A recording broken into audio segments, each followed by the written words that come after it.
아멘. 네, 한 주간 평안하셨습니까? 네, 우리 기도해 주셔서 수양회를 잘 마치고 왔는데, 또 수양회 때 못 뵌 분들은 2주 만에 뵙는데 너무 보고 싶었습니다. 너무 보고 싶었다는 게 느껴지지 않습니까? 너무 감사한 시간이었고, 그 가운데 또 많은 일들이 있었습니다. 네, 오늘 우리 계속해서 우리 여호수아 우리 3장 말씀 약속의 땅 시리즈 우리 4번째 시간이 됩니다. 그 마른 땅으로 건너갔더라. 우리 함께 말씀을 보겠습니다. 우리 여호수아 이 3장은 성경에 많은 이 드라마틱한 아주 극적인 사건들 중에 또 하나의 장면입니다. 구약에 보면 이 아브라함이 아들 이삭을 바칠 때 하나님께서 순양을 예비하시는 이런 사건도 있고, 애굽을 나올 때, 이집트에 나올 때 모세가 이집트를 이스라엘 백성을 이끌고 나올 때 10가지 재앙과 또 홍해를 건너내는 사건도 있습니다. 그리고 다윗이 골리앗을 무찌르는 이런 극적인 장면 중에 오늘 이 여호수아 3장 이 요단강을 건너는 마른 땅같이 건너는 것은 아주 놀라운 사건이죠. 오늘 읽기는 밑에 4절만 읽었지만 크게 우리 3장 전체를 살펴보려고 하는데요. 앞에 이 1절부터 이 6절까지는 이 요단강을 건너는 준비를 하는 겁니다. 이 건널 도에 물하에서 이제 도하, 이제 전쟁의 도하 작전 이런 게 있거든요. 이렇게 강에 다리를 만들어서 딱 건너내는 작전처럼 요단강 도하의 준비와 이제 7절부터 17절에 실제로 요단강을 도하는 건너는 장면입니다. 우리 다음 세대 잘 들리나요? 네, 좋습니다. 네. 이 요단강이 다음 세대가 안 보여서 그렇긴 한데 보이나요? 이게 요단강이라고 한다면 요단강처럼 보이시죠? 이스라엘 지도는 이렇게 길쭉해요. 우리나라처럼 길쭉한데 크게는 2개의 이 호수, 근데 바다처럼 넓다 해서 바다로도 불리는 호수입니다. 그래서 요 밑에는 염해, 왜 염이냐면 소금이 많죠. 그래서 생물이 못 살기 때문에 사해, 죽을 사자에서 사해가 길게 있고, 요단강이 쭉 연결돼서 위쪽에 뭐가 있냐면 갈릴리 호수, 또 바다를 못 본 사람들은 호수가 바다처럼 크기 때문에 갈릴리 바다라도 불리게 됩니다. 그래서 이렇게 요단강을 경계로 두고 이 양쪽이 이제 이스라엘 땅인데 주로 이 요단강은 서쪽 땅입니다. 서쪽 땅. 그리고 이쪽에 바다를 만나죠. 이 바다를 만나는 쪽이 지중해입니다. 오늘날은 지중해. 그리고 이 지중해를 건너면 유럽이죠.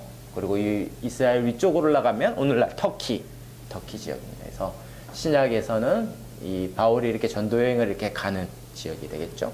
그리고 요 밑으로 연결되면 요 밑에는 이집트가 있습니다. 그리고 이쪽으로 내려가면 오늘날로 말하면 사우디아라비아가 있는 거예요. 그래서 이 지역이 이스라엘 땅입니다. 지금 이스라엘 백성이 애굽이라는 거기에서 430년 동안 종살이 하다가 출애굽, 영어로 엑소더스죠. 이집트를 나왔어요. 소위 이집트 왕자라고 불리는 이 모세가 이스라엘 백성을 다 이끌고 나왔습니다. 그래서 남자만 60만, 여자와 아이와 노인까지 하면 200만 명이 넘는 그 이스라엘 백성을 난민 상태죠. 나라가 없는, 나라의 3요소인 영토가 없고 이제 주권을 겨우 찾은 난민이지만 영토가 없어요. 그들이 이끌고 광야를 가다가 불순종하여 40년 동안 광야를 뺑뺑 돕니다. 실제는 이까지 오기는 한 달도 채 안 걸리게 빨리 올 수도 있는 거리인데 그들이 약 40일을 40년 광야 생활을 했죠. 그리고 드디어 광야에서 1세대가 다 죽고 2세대가 이제 오는 거예요. 그래서 이 밑쪽으로 돌아서 요단강 동편에 왔습니다. 그리고 이미 그 요단강 동쪽은 민수기에 보면 정복을 했어요. 그리고 이제 실제로 약속한 땅, 여기에 예루살렘이 있고 여기에 입구에는 여리고성이 있는 이 약속한 이 땅을 들어가는 것이 여호수아입니다. 지금 이 앞에 지금 이스라엘 백성이 있는 거예요. 그리고 이 지역명이 보니까 3장 1절에 보니 그 지역이 뒤에 보니 그와 모든 이스라엘 자손과 더불어 시딤에서 떠나 요단에 이르러 건너가기 전에 거기서 유숙했다. 해서 그가 있는 지역의 도시명이 뭐냐면 시딤입니다. 시딤. 예. 그래서 시딤에 대해서 잘 모르실 수 있는데 시딤은 이제 구약 성경의 앞에 보면 아벨 시딤이라고도 불리는 지역인데 찾아보니까 민수기 25장에 등장하더라고요. 민수기 25장에 뭐가 있냐면 이스라엘 백성은 하나님만을 예배하는 하나님만을 섬기는 백성인데 이 모압, 요 지역이 모압 지역입니다. 그리고 요 산지가 많은데 이스라엘 땅은 여기는 평야예요. 그래서 소위 모압 평야. 우리가 이제 전라도에 가면 호남 평야 이렇게 부르듯이 여기가 모압 지역이라고 불리는 거죠. 그래서 이 모압이 다스리고 거기에 시딤이라는 도시가 있는데 거기서 이 모압 족속의 게임에 넘어가서 이방 신을 우상을 음란하게 섬기는 그 우상 숭배를 했던 사건이 민수기 25장 1절에서 나와요. 그리고 시딤은 어떤 곳입니까? 실패의 장소죠. 하나님을 제대로 믿지 못했던 실패의 장소입니다. 그로부터 그들은 민수기 25장 이후에 한 발짝도 지금 움직이지 못하고 있는 상태죠. 그리고 거기에서 이제 신명기에 모세의 긴 고별 설교 이후에 모세도 불순종해서 그 시딤 그 옆에 있는 느보산에서 죽게 됩니다. 그 시딤에서 지금 이스라엘 백성과 여호수아가 이제 가나안 땅을 들어갈 준비를 하고 있는 것이죠. 이때 뭘 했습니까? 2장 1절에 보니까 우리가 2주 전에 봐서 옛날 일인데 그때 이 여호수아가 2장 1절을 보니까 뭘 하죠? 시딤에서? 예, 맞아요. 정탐꾼을 보내죠. 2장 1절에 보니까 눈의 아들 여호수아가 이 시딤에서 두 사람을 정탐꾼으로 보냈습니다. 이 실패, 그리고 더 이상 기대하기가 어려운, 그리고 넘어가서는 땅을 차지하는 게 아니라 이미 여기에 다스리고 있는 아주 포악한, 그리고 압제하고 있는 아주 강한 안악자손이라고 불리는 수많은 족속들이 그 땅을 다 차지하고 있고 그 입구는 큰 여리고성이 버티고 있습니다. 그러므로 그 여호수아 이스라엘 백성은 어떻게 약속은 주어졌지만 어떻게 이 땅을 얻을 수 있을까 두려울 수도 있었겠죠. 그래서 정탐꾼을 보낼 수도 있겠다 이런 생각을 할 수 있어요. 그리고 그들은 그 땅을 향하여 나아가기 시작합니다.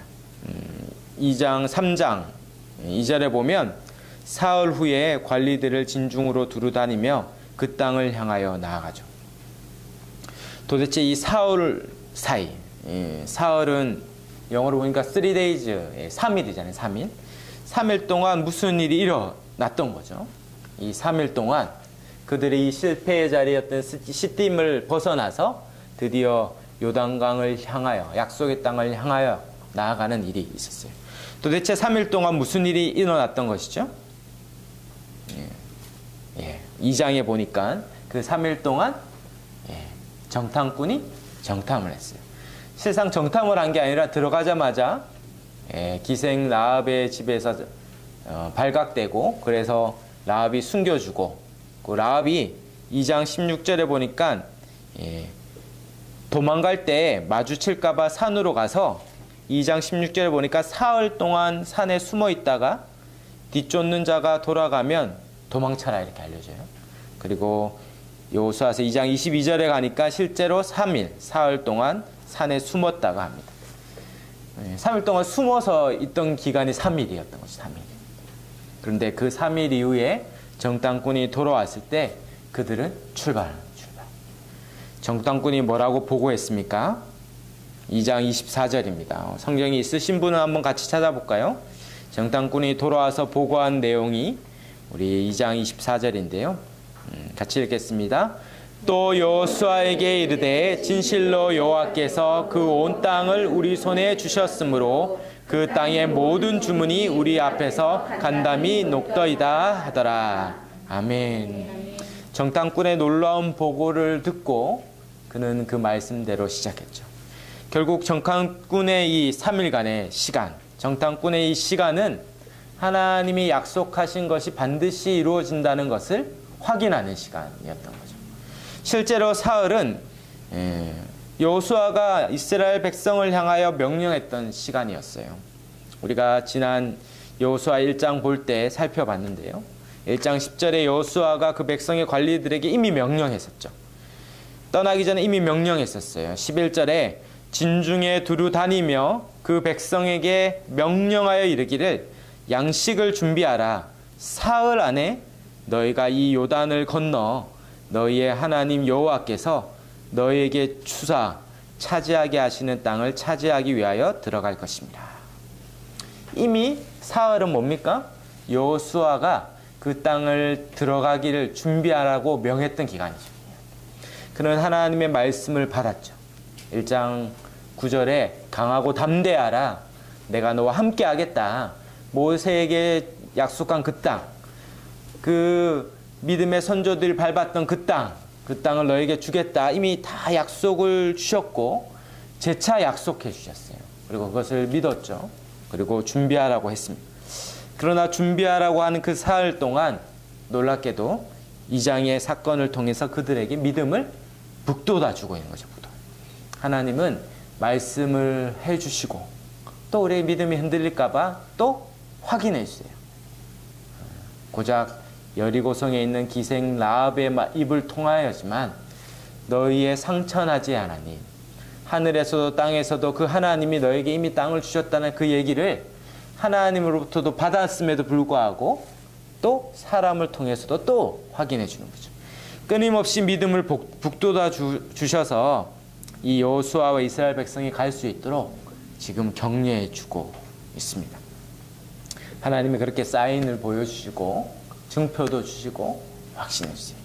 아마 저와 여러분이 그 하나님을 경험하셨을 겁니다.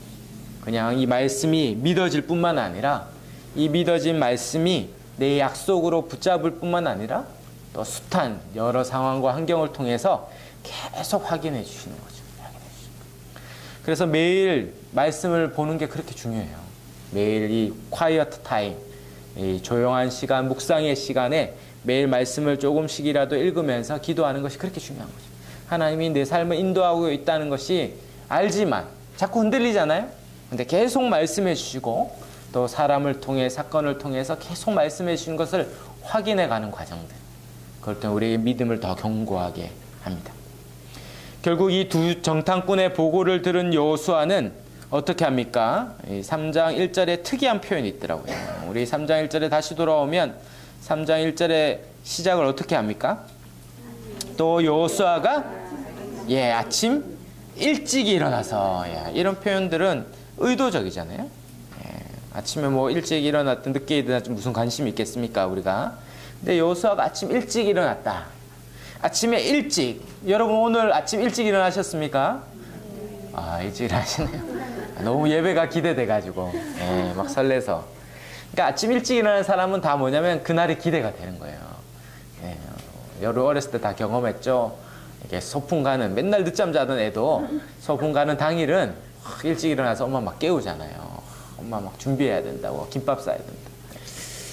저희 아이들도 요즘 그 사송이 이제 이사 간 이후에 너무 일찍 일어나요. 너무 일찍 일어나요. 5시 반 이렇게 막 일어나요. 일어나고 자기 주도하고 그 다음에 나가서 바빠요. 하루에 계획이 많거든요. 드론도 날리고 킥보드도 타고 자전거도 타고 문방구도 가고 지역 탐험도 하고 뭐 하여튼 하루 동안 해야 될 일들이 많이 있기 때문에 막 기대감이 있잖아요. 기대감. 이 하루에 대한 기대감 있는 사람은 일찍 일어납니다. 벌떡벌떡 일어나죠. 근데 어떤 사람은 이불 뒤집어 쓰고 막 안 일어나요. 잠이 깼는데도 막 못 일어나요. 못 일어나. 침대가 또 방인 자기를 당기고 몸 절반도 못 일으켜줘요. 그 낙심과 좌절, 정말 오늘 기대할 게 없으면, 오늘 뭐 어제와 별 볼 일 없으면, 해봐도 아무 일도 일어날 것 같지 않으면, 일찍 일어나서 준비할 이유가 없잖아요. 뭐 일찍 일어나 늦게 일어나 아무 일도 일어나지 않는데. 그러나 하루에 대한 기대감, 하나님 오늘 이 선물과 같은 하루를 주시고 이 하나님께서 일하실 것이 기대가면 벅차서 일어나는 것입니다. 하나님이 저와 여러분을 통해서 매일매일 하실 일이 있는 줄 믿습니다. 벌떡벌떡 일찍 일어날 이유가 있어요. 우리가 이 하루가 쌓이면 일주일이고, 일주일이 쌓이면 한 달이고, 한 달이 쌓이면 1년이잖아요. 이 하루는 그냥 하루가 아닌 거죠. 내 인생에 하나님이 하실 일들의 이 여정 가운데, 도전 가운데 있는 것입니다. 벌떡벌떡 일어날 이유가 있겠죠. 하나님이 이 오늘에 대한 기대감을 주시고 여호수아가 아침 일찍 일어나 그 땅을 향해 갔던 것처럼 저와 여러분들 아침에 일찍 일어나서 기도로, 말씀으로, 또 하루를 기대감으로 시작하는 그런 은혜가 있으시기를 축원합니다. 그가 일찍 일어나서 이제 시작해요. 그리고 준비시키면서 어떻게 합니까? 오늘 1절에 보니까 일찍 일어나서 모든 자손들에게 일어나서 이제 가자. 드디어 시딤을 떠납니다. 민수기 25장부터 그렇게 오랜 세월 있었던 그 땅을 드디어 떠나서 약속의 땅 직전, 이 요단강 직전까지 갑니다. 그리고 거기에 건너기 전에 뭐 합니까? 유숙하죠, 유숙. 유숙하는 것은 집 짓고 사는 게 아니잖아요. 잠깐 있는 거예요. 그냥 잠깐 있다가 떠나기 위해 준비하는 것입니다. 항상 스탠바이 된 상태죠. 여차하면 움직이기 위해서 짐도 안 풀어요. 그냥 최소한의 캐리어에, 가방에 딱 그날 며칠 있을 짐만 딱 남겨두고 자는 거죠, 자는 거예요. 제가 최근에 많이 유숙했거든요. 그래서 수양에 있고, 지난주 화요일날 이사를 갔고, 그리고 그 전에 이사 준비를 끝내야 하기 때문에 짐이 계속 이제 쌓였습니다. 이 정돈이 안 된 집에서 유숙했죠, 유숙했어요. 근데 그게 전혀 불편하지 않았어요. 왜냐하면 떠날 거니까. 짐 사이사이를 지나가면서 이렇게 맨날 자고, 오래된 가구들은 하니까 또 텅 비고, 또 그 안에 있는 짐이 다 쌓이고, 그런 시간을 보냈습니다. 근데 유숙하는 게 전혀 어렵지 않죠. 왜요? 곧 떠나면 그 땅을 주시기 때문에 그렇죠. 그들은 여기서 천년만년 살 생각이 없죠. 곧 떠난 바로 정착민이 아니라 유목민의 삶이죠. 유목민의 삶. 이것은 모든 신자들의 삶이라고 성경은 말하고 있습니다. 우리는 다 장차 갈 본향, 본래의 곤향, 장차 가야 될 것이 있어요. 그리고 그것을 향하여 모두 나아가는 삶이다. 그런 의미에서 나그네의 삶이고 여행자의 삶이다라고 성경은 말하고 있습니다. 우리가 최근에 매일 성경을 따라 큐티했던 본문이 히브리서였는데, 거기에 보니까 히브리서 11장이 믿음장인데, 믿음의 많은 인물들 중에 이 아브라함과 이삭과 야곱과 요셉이라는 이 믿음의 이 계보에 그들을 요약해 주는 말이 히브리서 11장 14절에서 16절에 딱 나오더라고요. 제가 한번 읽어드리면, 히브리서 11장 14절부터 16절에 그들이 이같이 말하는 것은 자기들이 본향 찾는 자임을 나타냅니다. 본향을 찾는 자예요. 그들이 나온 바 본향을 생각하였다면 돌아갈 기회가 있었어요. 그러니까 그들은 이 땅의 본향이 아니라 그들은 이제는 더 나은 본향을 사모하니 곧 하늘에 있는 거예요. 바로 하늘에 있는 본향을 찾아가는 거예요. 하나님이 그들의 하나님이라 일컬음을 받으심을 부끄러워 아니하시고 그들을 위하여 한 성을 예비하셨느니라. 바로 모든 신자는 이 땅이 우리의 거주지가 아니고 이 땅을 넘어서 저 하늘, 신자든 비신자든 이 세상인 사람이 뭔가 다른 내세가 있다 이런 생각을 하잖아요. 또 다른 세계가 있다 생각해요. 그게 뭐 불교의 윤회든 극락이든 뭐든 그 영적인 감각을 하나님이 주신 거죠. 그러나 그들은 어렴풋이 알고 모호하게 알고 잘못 알고 있지만 성경은 정확하게 우리에게 본향이 있다. 하늘, 우리가 가야 될 하늘나라, 하나님 나라, 한자로는 천국이죠. 그 본향이 있어요. 그리고 그 나라를 우리는 동경하면서 이 땅을 살아가는 것입니다. 다 태어난 순서는 있지만 가는 순서가 없듯이, 그리고 이 땅에 모두 인생을 마무리하는 시점이 있다면 그것이 인생의 끝이 아니라, 그냥 우리는 다 썩어 없어져서 끝나는 게 아니라 우리의 인생이 끝난 그 시점에 우리는 천국을 향하여 들어가는 것입니다. 그래서 기독교의 장례식은 연결이 아닙니다. 연결. 영원한 이별이 아니고 기독교의 장례식은 천국 환송 예배죠. 그 천국에 간 것을 기뻐하며 감사하는 예배입니다. 우리 다 본향을 찾는 자죠. 그러므로 그들은 이 약속의 땅을 향하여 가는 이 모습은 우리를 잘 예고해 주는 것입니다. 우리도 장차 이 약속의 땅, 본향, 예비한 하나님의 그 도성, 천국 도성을 향하여 가는 그 여정에 우리는 그 앞에 있는 거예요. 그러므로 우리는 이 땅에 천년만년 살 것처럼 할 필요가 없는 거죠.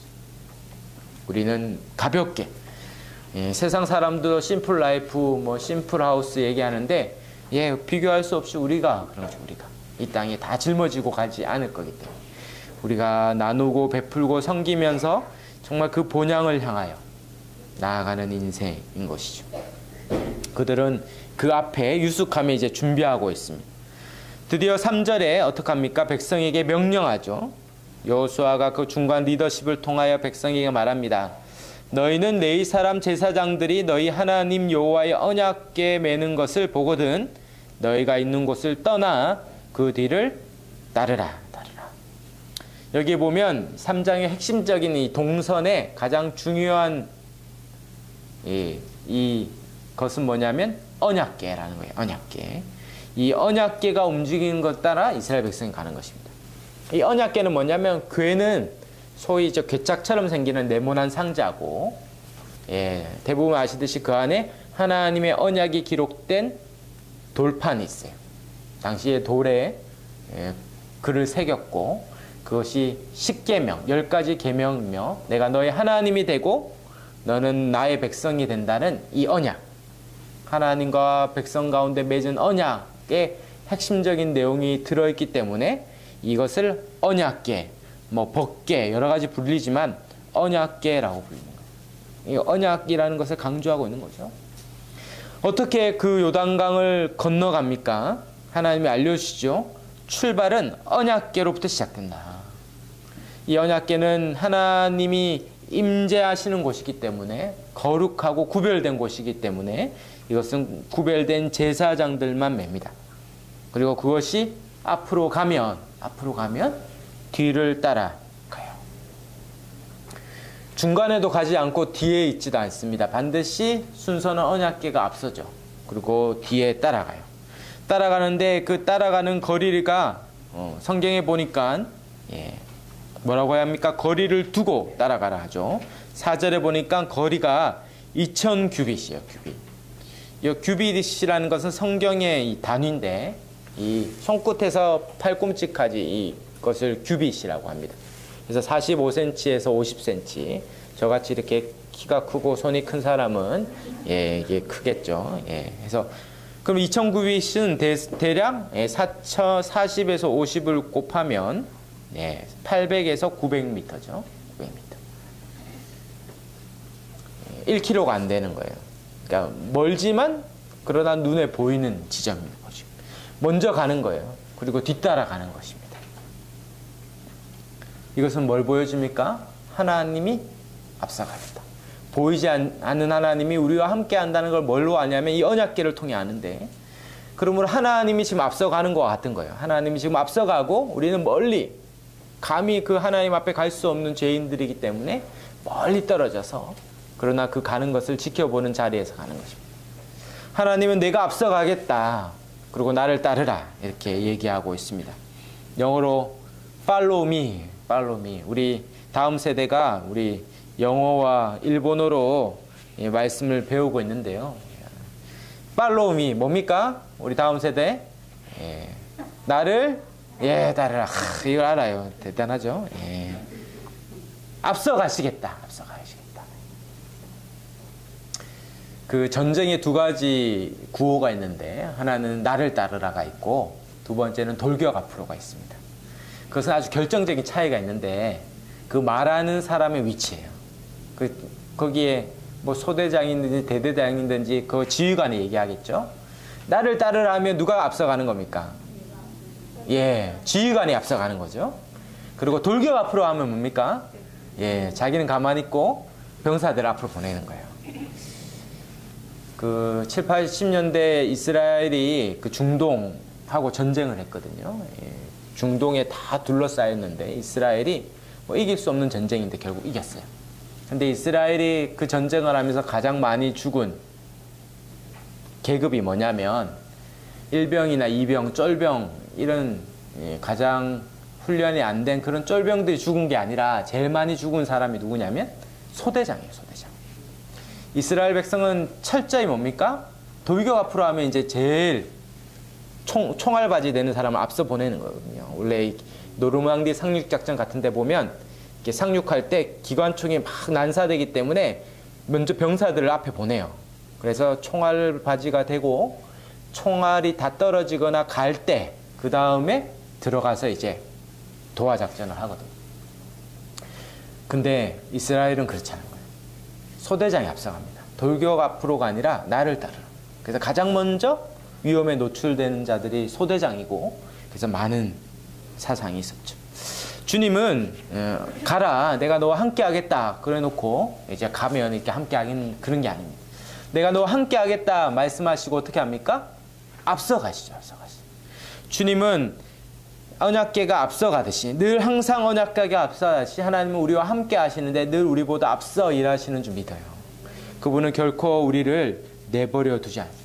목자는 결코 양을 뒤서지 않아요. 철저하게 목자는 양 앞에 갑니다. 그래서 위험 지형이 없는가, 위험한 짐승은 없는가, 도사리고 있는 모든 것 위험을 확인하고 양들을 가장 안전하게 푸른 초장과 쉴만한 물가로 인도합니다.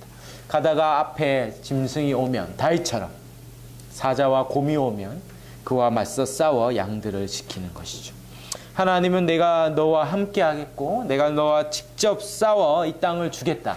이 땅은 이 이스라엘 백성의 실력과 자질과 능력이 아니라 하나님의 전쟁이고 하나님이 주시는 것이죠.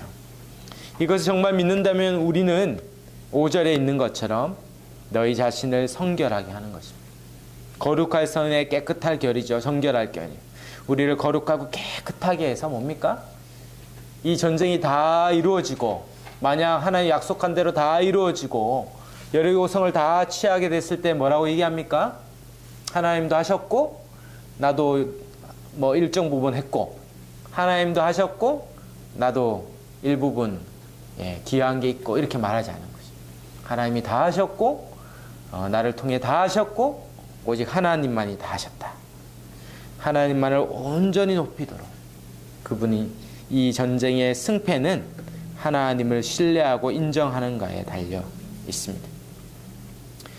그렇게 이스라엘 백성이 언약궤가 앞서갈 때 어떻게 합니까? 멀리 거리를 두고 따라갑니다. 따라갈 때 하나님이 놀라운 말씀을 하죠. 그렇게 따라갈 때 4절입니다. 4절 중반에 보면 그리하면 그렇게 순종하여 따라가면 어떤 일이 있습니까? 같이 읽을까요? 그리하면 너희가 행할 길을 알리니 너희가 이전에 이 길을 지나보지 못하였음이라 하니라.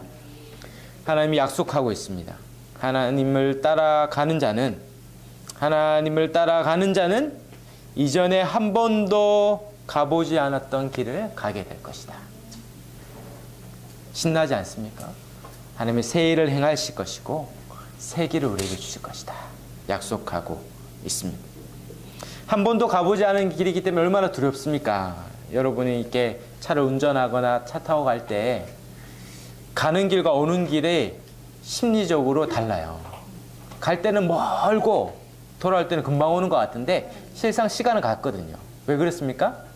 가보지 않은 길을 가기 때문에 엄청 긴장하고 불안하고 이 길 진짜 맞나? 맨날 계속 이렇게 하니까 시간이 길게 느껴지는 거죠. 근데 한번 갔다가 돌아오면 뭡니까? 한번 갔던 길이니까 마음이 편안해요. 실상 같은 시간이 걸렸지만 훨씬 다르게 느껴지는 거죠. 그러므로 가보지 않은 길은 두렵고 떨리는 길인데 오늘 하나님이 그 길을 신나는 소풍길 같이, 여행길 같이 갑니다. 가보지 않은 길이 항상 두려운 것만은 아니거든요. 그랬다면 우리는 해외여행 못 가요. 한 번도 가보지 않은 해외여행을 그렇게, 요즘 코로나인데 이제 내일부터가 피크인 것 같아요. 사람들이 다 가보지 않은 나라들을 가려고 그렇게 애를 써서 가잖아요. 신나는 길이거든요. 신나는 길. 정말 신나는 길이에요. 하나님이 함께 하심으로 그 길은 신나는 길이 될 것입니다.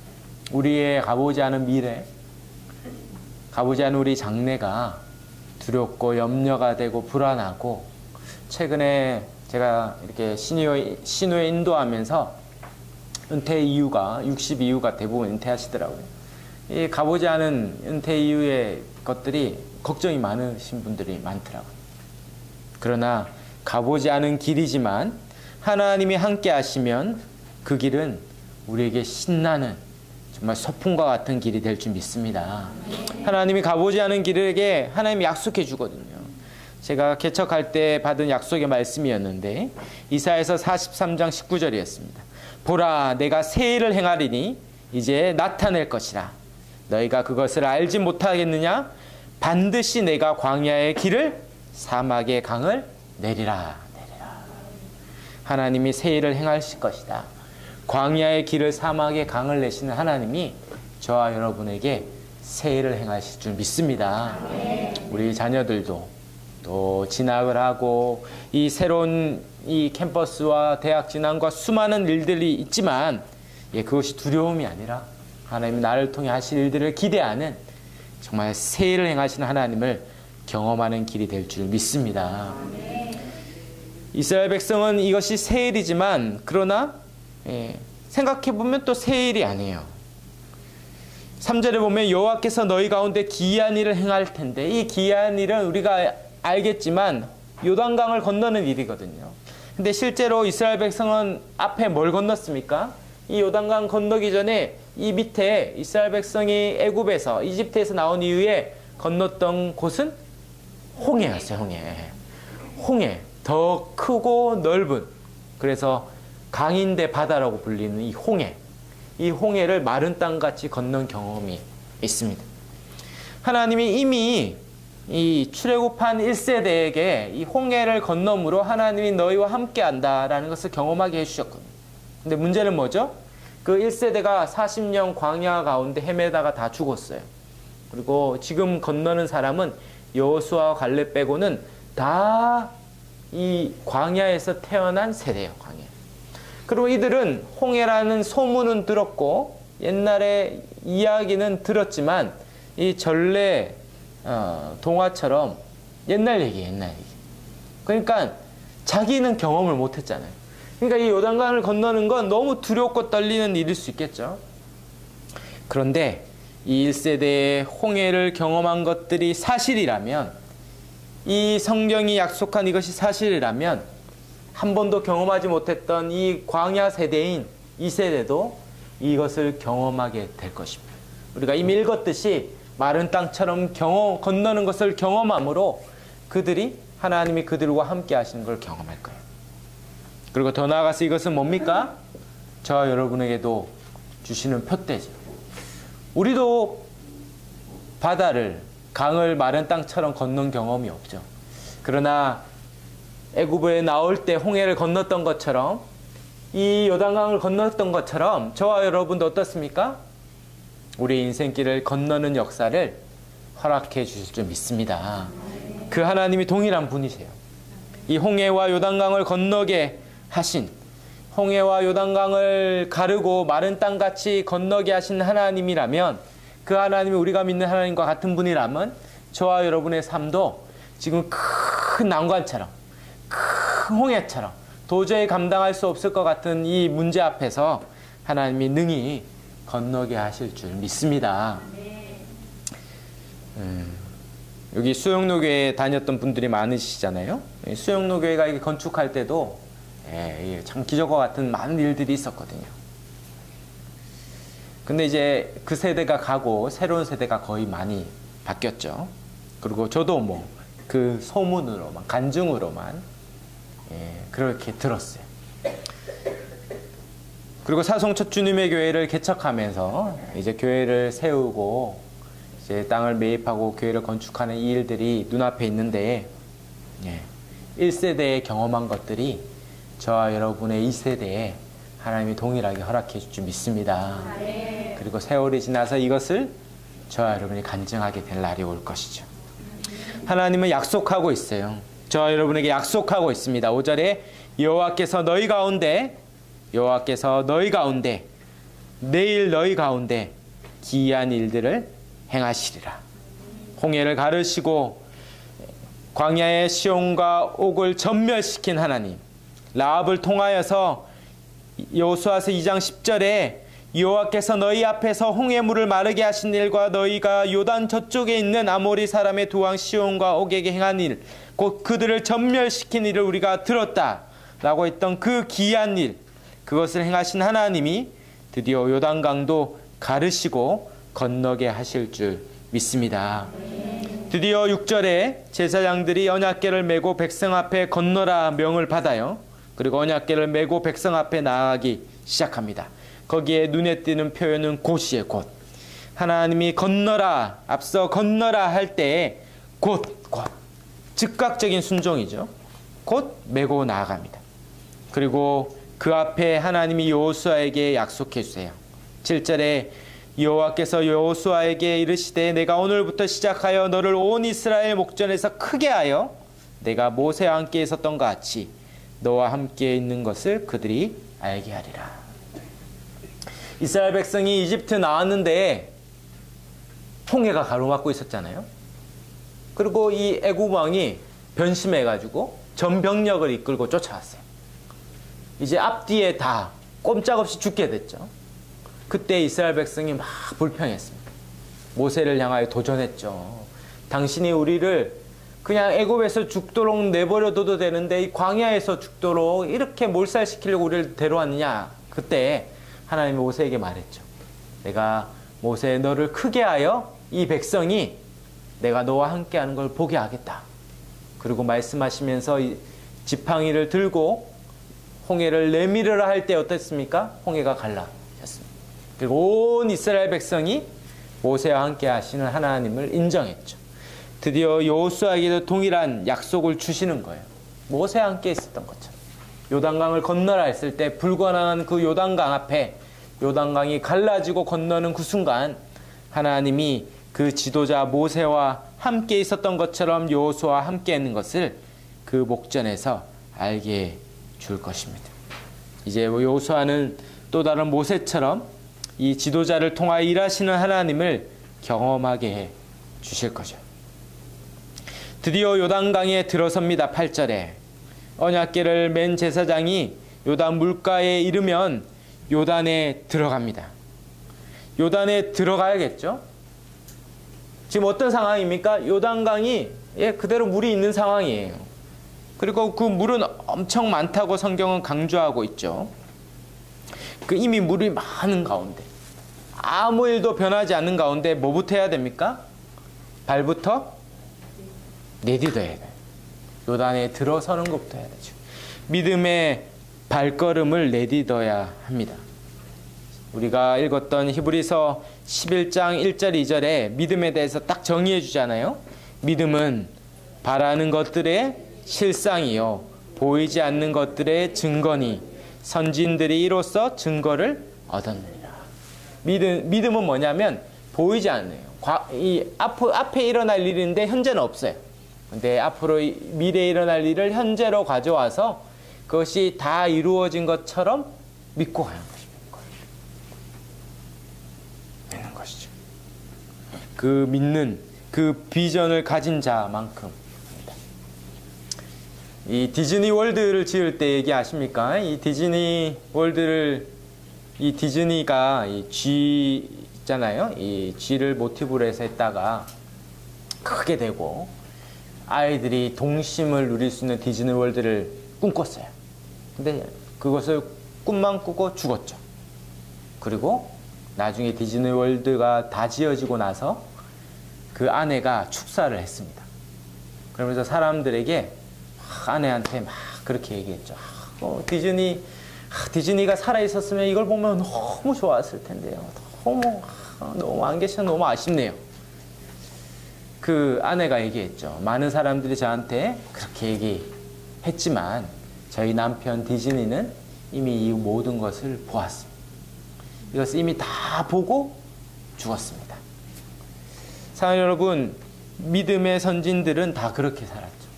당장 이루어지지 않은 것 같이 보이지만 아브라함도 보았고 모세도 보았어요. 그리고 요단강이 지금 물이 차 있지만 문이 갈라질 것을 믿음으로 보고 내딛는 것입니다. 그것은 도박이나 무모한 결정이 아니라 믿음의 선택이죠. 내딛어야 갈라집니다. 예수님이 오라고 할 때 베드로가 내딛어야 무리를 걸을 수 있어요. 지금 내딛어야 됩니다. 시작해야 되죠. 믿음의 발걸음을 내딛어서 밟는 순간 어떻습니까? 밟는 순간 언약궤를 맨 제사장이 그 요단강을 밟는 순간 요단강이 갈라지고 이 모든 일을 알게 될 것입니다. 그리고 9절에 드디어 하나님의 말씀이 임하죠. 그리고 가나안의 7 족속이 다 하나님이 쫓아내시고 그 땅을 너희에 줄 것을 이곳으로서 너희가 알리라. 이 요단강이 갈라지는 이 사건을 경험하는 이스라엘 백성이 뭘 알겠습니까? 요단강도 가르셨다면, 그 땅을 그렇게 들어가게 하셨다면 그 땅도 주실 거라는 것을 믿게 됩니다. 그들은 들어서기 전에 이미 말씀을 받고 믿음으로 시작한 거죠. 그러므로 하나님의 말씀을 듣는 것이 먼저죠. 말씀이 주는 힘. 믿음이 늘 우리가 좋은 게 아니잖아요. 막 흔들릴 때가 있잖아요. 저 여러분, 믿음이 흔들릴 때 어떻게 해야 됩니까? 말씀을 받아야 돼요. 하나님이 다시 우리에게 말씀해 주시고 약속해 주신 것들을 재확인해 주시고 그 말씀을 통하여 앞으로 일어날 이 위로와 비전을 보면 그것을 통하여서 우리는 나아가게 됩니다. 그래서 가만히 보니까 4절, 7절, 10절에 계속 반복되는 단어가 있더라고요. 그것이 바로 알리라라는 단어였어요. 알리라. 4절에 하나님이 너희가 행할 일을 알리라, 갈 길을 알려주시고, 7절에는 내가 너와 함께 있는 것을 그들이 알리라. 그 다음에 이스라엘 백성이 알게 해주시고, 그 다음에 10절에는 이 요단강을 건너므로 너희가 알리라, 약속의 땅을 주는 것을 알게 해주십니다. 하나님은 계속 우리에게 알려주시고 싶으신 분이에요. 계속 알게 하도록. 그래서 최종적으로 어떻게 압니까? 마지막 이 요단강 사건이 다 끝나는 4장의 마지막 24절에 보니까 이렇게 말해요. 한번 24절 이제 말씀이 마무리되는데요. 우리 마지막 4장 24절 한번 볼까요? 한번 성경책 여호수아서 4장 24절에 찾으셨으면 같이 한번 읽겠습니다. 시작. 이는 땅의 모든 백성에게 여호와의 손이 강하신 것을 알게 하며 너희가 너희의 하나님 여호와를 항상 경외하게 하려 하심이라 하라. 아멘. 땅의 모든 백성이 여호와가 가장 강하신 유일한 하나님을 알게 하는 것입니다. 내 삶에 행하신 그 하나님의 일들을 통해 우리 주위에 있는 모든 사람이 하나님을 알게 되는 은혜가 있을 줄 믿습니다. 그래서 5장에 보면 가나안 족속들이 그것을 알고 기겁을 하고 간담이 높거든요. 저와 여러분 가운데 베푸신 하나님의 은혜, 역사들, 기이한 일들, 이것들을 통하여 수많은 사람들이 여호와를 경외하고 하나님밖에 없구나, 하나님 여호와 하나님 같은 신이 하나님밖에 없구나, 그렇게 알게 되는 것입니다. 그렇게 이제 드디어 13절에 언약궤를 맨 제사장들이 3장 13절에 발바닥에 물을 밟는 순간 물이 끊어지고 한쪽에 쌓입니다. 그리고 제사장들이 언약궤를 메고 백성 앞에 나아가죠. 그리고 16절에 궤를 맨 제사장이 실제로 발이 물에 잠기자 물이 그쳐서 쌓여요. 여기 보면 이 요단강이 이렇게 지나가면 여기에 여리고성이거든요. 그 직전을 건너는 거예요. 그러면 물이 갈라져서 저 위에 아담이라는 지역에 물이 쌓이고 그 밑으로부터 이제 물이 안 흐르니까 여기가 마른 땅이 됩니다. 마른 땅이 돼요. 저는 마른 땅이라는 표현도 좋더라고요. 물이 이렇게 흐르기 멈추면 이 마른 땅이 아니라 늪지대 같이 질퍽질퍽한 땅이 될 텐데 하나님은 참 친절하시게 습기까지 다 마르게 하셔가지고 어린아이나 마차나 짐승이 지나기에 조금의 불편함이 없도록 마른 땅으로, 홍해 때도 마른 땅으로 건넜다 했는데 여기서도 마른 땅으로 건너게 합니다. 여기서 반복되는 표현이 보니까 서다라는 표현이 반복되고 있어요. 8절에는 여호와께서 명령하시죠. 제사장이 서라. 이 아마드라는 히브리어입니다. 서라. 들어서는 순간 13절에 여호수아가 말씀하시죠. 너가 들어서면 물이 쌓여 서리라. 물이 서요. 딱 서고. 실제로 15절 16절에 가면 물이 그쳐요.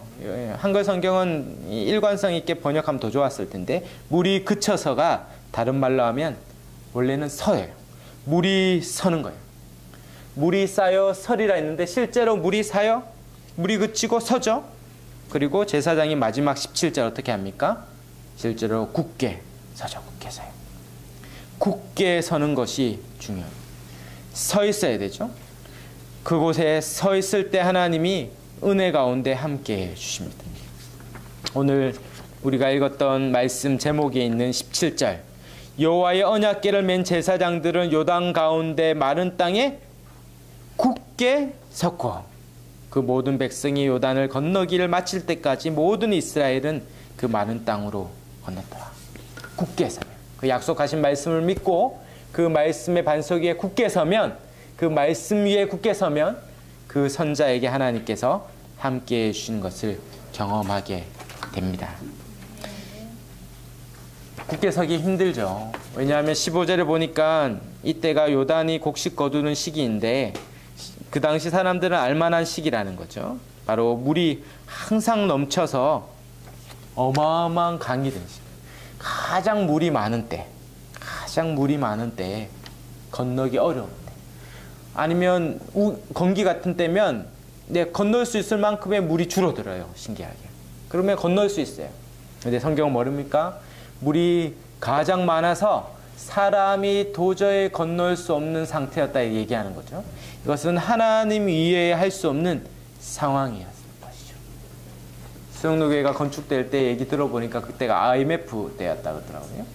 불량한 때, 가장 어려울 때 하나님이 하셨다라고 얘기할 수밖에 없었을 그때 하나님이 일하시는 것이죠. 지금도 만만치 않은 때 같더라고요. 상황이. 그러나 이 물의 수위가 가장 높을 때, 이 가장 위기의 시기에 이때 하나님이 하신다면 사람이 어떻게 머리를 굴려서 했다 얘기할 수 없는 때 하나님이 하셨다라고 고백할 수밖에 없는 때 그 은혜의 때가 될 줄 믿습니다. 하나님께서 지금 말씀하시죠. 건너라. 그걸 밟고 말씀을 믿고 굳게 서면 하나님께서 우리를 인도할 것이다 약속하고 있습니다. 결론적으로 예수님이 우리에게 말씀하십니다. 풍랑 가운데 그 배 가운데 있는 제자들에게 풍랑을 뚫고 오셔서 베드로가 얘기하죠. 저에게 명하여서 예수님께 오라 해요. 대단한 믿음이죠. 그때 예수님이 뭐라고 얘기합니까? Come on, 오라. 그리고 베드로가 실제로 그 풍랑이 있는 바다를 발을 내딛어서 예수님께 갑니다. 그러다가 물에 빠지죠. 그래서 예수님이 건져내고 베드로에게 말씀하시죠. 믿음이 작은 자요? 왜 의심하느냐? 주님이 우리에게 오늘 이 요단강을 건너는 사건을 통해 말씀하십니다. 말씀을 믿고 그 말씀에 굳게 서서 그 강을 건너라 얘기합니다. 하나님이 저와 여러분에게 건너야 할 그 강, 또 사송 첫 주님의 교회가 건너야 될 그 강, 하나님이 우리에게 말씀하셨다면 능히 건너게 하실 줄 믿습니다. 홍해를 가르듯 요단강을 가르듯 건너게 하실 뿐만 아니라 혹 요단강이 안 갈라지면 어떻게 됩니까?